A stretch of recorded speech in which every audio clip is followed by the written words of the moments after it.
السلام علیکم پیارے بچوں۔ تو میں آج کے لیے لائی ہوں ایک نئی کہانی جس کا نام ہے اڑنے والا ہاتھی۔ ایک روز جب اس کی بیوی کپڑوں کو سکھا رہی تھی، اس کی نظر آسمان پر پڑی۔ کیا دیکھتی ہے کہ آسمان سے ایک ہاتھی اڑتا ہوا زمین پر اترا ہے۔ جیسے ہی وہ زمین پر اترا تو وہ غائب ہو گیا۔ سیدھا نہایت نرگس کراچی۔ ایک دفعہ کا ذکر ہے کہ کسی گاؤں میں بہت ہی غریب دھوبی رہتا تھا۔ کپڑوں کی دھلائی کے ساتھ ساتھ اسے آسمان کو قریب سے دیکھنے کا بہت شوق تھا، اور وہ اس کی بیوی روز دھوبی گھاٹ پر کپڑے دھونے جاتی تھی۔ ایک روز جب اس کی بیوی کپڑوں کو سکھا رہی تھی، اس کی نظر آسمان پر پڑی۔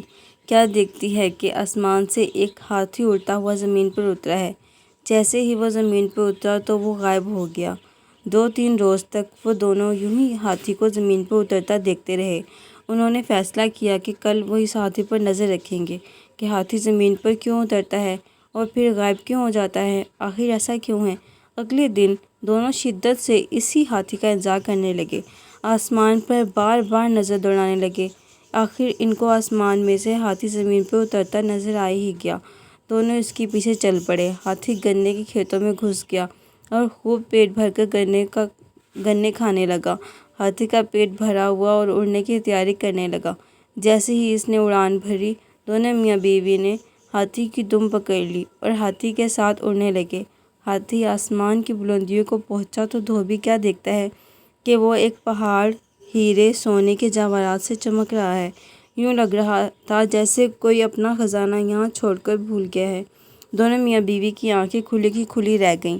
آخر ہاتھی پہاڑ پر اتر گیا۔ دونوں میاں بیوی بھاگ کر سونے پر ٹوٹ پڑے اور زیادہ سے زیادہ سونا اکٹھا کرنے کی کوشش کرنے لگے۔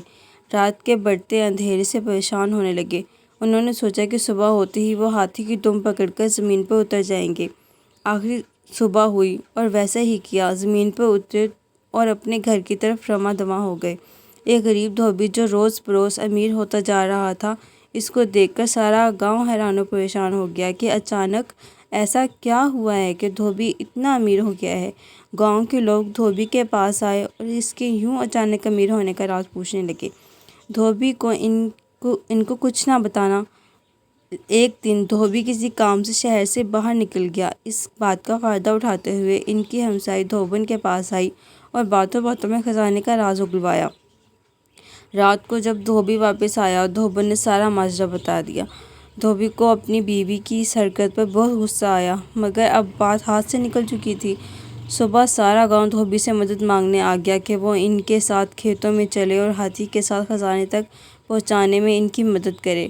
یہ سب سننے کے بعد دھوبی کی دل میں لالچ پیدا ہوا کہ وہ ان کے ساتھ جا کر اور خزانہ اکٹھا کر لائے گا۔ یہ سوچ کر وہ ان کے ساتھ جانے کے لیے راضی ہو گیا۔ اگلی صبح سارے گاؤں والے کھیتوں کی طرف نکل گئے اور آنکھیں آسمان پر جمائے بیٹھے تھے۔ ہاتھی زمین پر اترا اور گنے کھانے لگا۔ سب گاؤں والے اس طاق میں تھے کہ جیسے ہاتھی گنے کھا کر فارغ ہوگا تو سب اس کی دم پکڑ کے اس خزانے تک پہنچ جائیں گے۔ جیسے ہی ہاتھی اڑنے لگا، سب نے اس کی دم پکڑ لی۔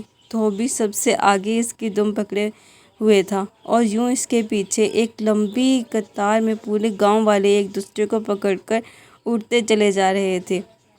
سب گاؤں والے آپس میں باتیں کرنے لگے کہ وہاں اتنا خزانہ ہوگا کہ ہم سب لے کر آ سکیں گے۔ کسی نے کہا، خود سے سوچنے سے اچھا ہے کہ ہم کیوں نہ دھوبی سے پوچھ لیں۔ ایک گاؤں والے نے پوچھا، وہاں کتنا سونا ہوگا؟ دھوبی خزانے کی لالچ میں گاؤں والوں کے ساتھ چل دیا تھا۔ دم کو چھوڑتے ہوئے ہاتھوں کو پھیلا کر کہنے لگا، اتنا زیادہ۔ یہ کہنے کی دیر تھی کہ سب کے سب زمین پر گر پڑے اور ہاتھی مزے سے آسمان میں اپنی اڑان بھرنے لگا اور گاؤں والوں کو ان کی لالچ کی سزا مل گئی۔ تو پیارے بچوں، کیسی لگی آج آپ کو میری سٹوری؟